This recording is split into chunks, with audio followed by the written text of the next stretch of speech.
So let's take a look at the 6 different steps, and let's build on them from base 1. So take a look. Mastery is our first stage, or I'm here in America. Mastery is one of the things. In case you hadn't guessed, I'm actually Australian. I live in Las Vegas, and I travel to England about twice a year. So my accent never really goes from any one place, but it's all over the world. So here we are in Mastery, and we're building our business. And really what it's about is about taking our business from chaos to control. Most business owners, when we come into work with them and they think, I'm doing okay. Yeah, but if you weren't there, what would it be? And as we said, it's chaos. The average business owner, such as yourself, I ask them a simple question. When did you lose control of your business? If you think about that, most business owners answer, and I've asked this question to literally tens of thousands in seminars that I run. Most business owners, their answer is really, really simple. And it's, I don't think I ever had control. And these challenges are things that we've got to come up against. So what are the 4 areas of mastery we've got to look at? We've got to look at money mastery, time mastery, delivery mastery, and destination mastery. These are the areas that we have to look at. How do we, from a money mastery point of view, work with you and your business? See, business is really about making a bottom line profit. Yeah, you've got to have top line revenue, but you've got to have that bottom line profit. You've got to have the cash flow to sustain it. You've got to have the budgets in place. You've got to have these things happening to be able to make decent decisions. Now, average business out there, they're not making great decisions. Why? They don't have enough information to.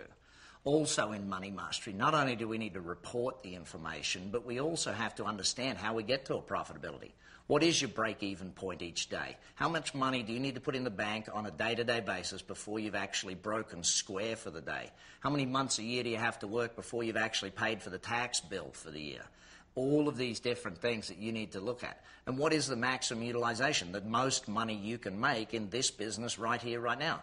One of the more interesting things we find as a coach is that sometimes you find that the person's goals are never going to be met by this business.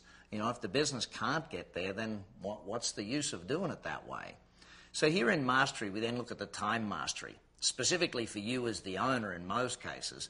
But in many cases, it's about your team and their productivity and how they're doing and what they're doing.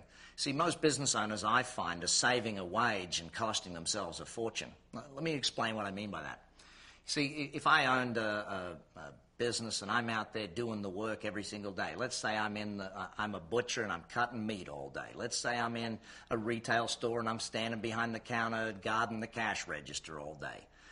If that's what I'm doing, then who's building the business? If I'm a hairdresser cutting hair all day, if I'm an architect and all I'm doing is drawing lines, who's building the business? Who's winning the business? Who's creating more new revenue? See, and this is where we need to move most business owners to. And yeah, it takes a process of coaching you through from one spot to the next. So all of these things are part of getting the time mastery so that you as a business owner are doing the most productive, most effective, and generally the highest leverage or the highest money-making things that you can be doing in your business. Now, that does take time. Now, some of you are already at a stage. You might be at a stage where you're past that. We might need to look at delivery mastery with you. And this is about building consistency in delivery of your service to your product. A lot of business owners I go in and chat with, they don't even realize it. I remember one client owned a restaurant. And he didn't even realize how many customers didn't like the food and left and never came back. We've got to look at those basic fundamentals of making sure your team deliver the service or the product with the customer service that they need to make sure you do get repeat business. And finally, destination mastery. These are the 4 main areas we'll look at first of all with a business owner. Your money, your time, making sure there's consistency of delivery, and finally the destination. Where are you going? What are your goals? Not just for the business, but for you personally. See, when you look at the goals for most business owners, we've gone past that. Most business owners can't even remember the reasons they went into business for themselves in the first place. And we've got to go back and start revisiting that. What is it you want out of the business? Do you want to sell it? Do you want to get it to a certain point? Do you want it to run without you? Do you want passive income from the business? Do you want to stay involved in part of the business but not all of it? Do you want to stay involved every day but only from 10 till 3? What is it you want out of the business, and what is it that the business needs to do to deliver that for you? What numbers do we need to hit? Now, when we know where it is we're going, the other thing we're going to make sure we've established is where are you at today? So if we know we've got to get your revenues from X to Y, we got to get your profits from A to B, we got to get your team and your number of customers and all these things up, then that's what we're going to look at. You see, building the business is the same as building anything else. Start with the end, know what you got to produce, and get to work doing it. And every single day measure, are we closer, are we closer, are we closer? When you know what the end point is, it's much easier. And that's where your coach will come in. A lot of the times a business owner doesn't see where the end is because you've never done it before. Well, as a coach, we've done it with literally thousands of businesses. And, every single day we're doing this stuff, and we hopefully will do it with you and show you how to get better results on your bottom line by building the goals that you have in your business. So, the 4 lessons out of mastery.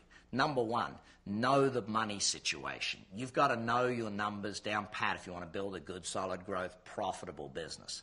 Number 2, get in charge of your time. Know where your time wasters are. Know what's costing you time. If you can do those 2 things, you're off on a great start. Delivery mastery. Find the customer complaints. Look, it's a pretty simple thing. You might be the same as me. I don't complain anymore because I just can't be bothered anymore. Normally I'll just walk out and not come back. That one person that does complain, though, you got to listen to them clearly because there's probably 5 or 6 that didn't complain about the same thing. So you got to learn where those bottlenecks are so we can get your delivery down pat. And finally, destination mastery, you got to have the goals. You don't have them written, they're not goals. I've always said it starts with a dream, then it goes to a goal, then it's got to be a plan, and then you got to take action. Most people never have big enough dreams anymore. They've given up. It's funny how when you're a kid, you got all the dreams in the world. You start growing up and you learn the word reasonable. I got to be reasonable about what's okay in life. I got to be reasonable. Well, not everybody can do it. All these different aspects of it. You didn't go into business for that. You went into business to create a lifestyle and a freedom for yourself. Let's make sure we start looking at the dreams that you can bring back into your life. And I know, some people are saying, well, I'd just like an extra $1,000 a month. Excellent. Well, we can start there, but we still got to grow further and further and further. It's an interesting one, but every business owner I go into work with, I ask them, when you first started, what was the one thing that motivated you? What was the thing? Was it a car? Was it a vacation? Was it a trip somewhere? Was it the kids' school fund? Was it given to your church? I don't know what your motivation is. It can be for yourself. It can be for your family. It can be for the community. Whatever your motivation is, you got to find that again. That's called destination. Knowing where you're going and having the reason why you're going there really clear in your mind.